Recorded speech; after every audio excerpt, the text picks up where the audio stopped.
There we go. And the idea here is you need to make a supporting schedule to support the cost of goods manufactured. So you'll start out with a job cost card. And in that section, every time you requisition materials, you'll put it in the materials. Every time somebody works on a job, you'll put in the direct labor. Then you'll apply the overhead. So you'll have a job cost card for every project you start. And that's what makes job order costing different than process. Job order costing, each unit is uniquely identifiable. If you're working with process costing, then that's a different ball game. Same concepts, but different ball game, because you're making one unit that's not identifiable, like sugar or concrete blocks, those kind of things. And then you work from a different perspective. You work on the basis of time. With job order costing, each and every job you can keep track of. Once you have this card, and say you give that the job order number of 101, then you'll have another job 102, 103, 104, and the sum of those is your work in process. All right, the cost of goods manufactured schedule then is just kind of a template that you're going to have your materials, your labor, and your overhead. You'll add your plus your beginning work in process minus your ending work in process. And that'll give you your cost of goods manufactured. With the materials then, you want to start out with your beginning materials, then add all the materials that you purchased, and subtract out the ending balance of your materials account, and that will tell you how much you used. And the difference is you can't just say because you purchased it, you used it, because your inventory account can grow.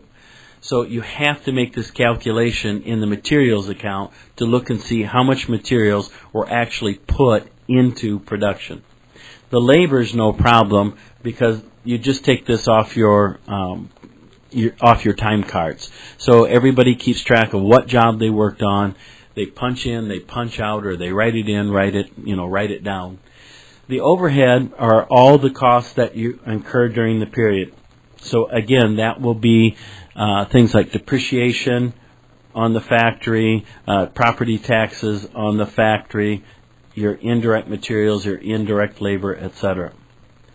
Then you're going to add your beginning work in process, which is the dollar amount of unfinished jobs in your factory at the beginning of the period. This is a brand new company. That number is 0. If not, then let's erase that. Then you have to take that from the ending work in process from the previous period. Then you go back in and you look at all the unfinished jobs, and you go look at the job cost card for any unfinished jobs, and that becomes your ending work in process. So I know this is kind of messy looking because I'm trying to write here on the screen, and kind of writing on glass isn't very smooth. But hopefully if you just go look at a cost of goods manufactured schedule and put it side by side here, this will all make perfect sense. Let's see, where should we go next? Let's get a new slide here.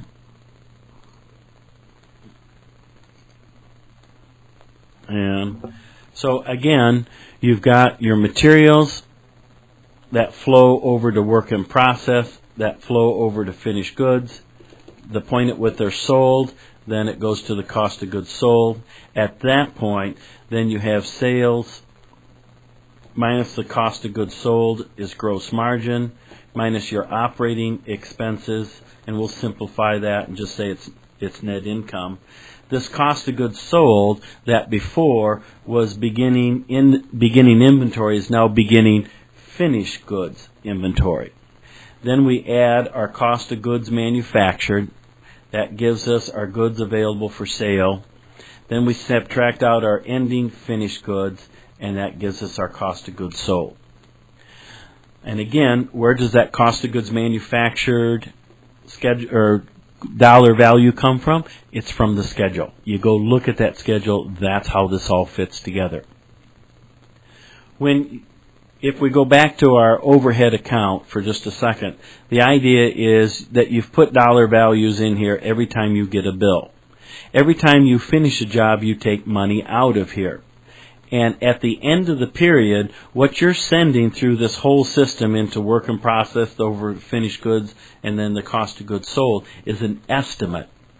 And at the end of the period, you look and see what's the dollar value in that account.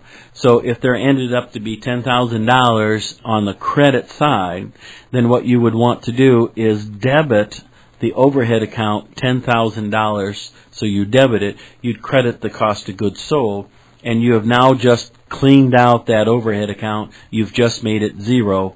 You have now brought the estimated back to the actual. It means if you over-applied, you sent too much money through the system, so you got to back a little of that off.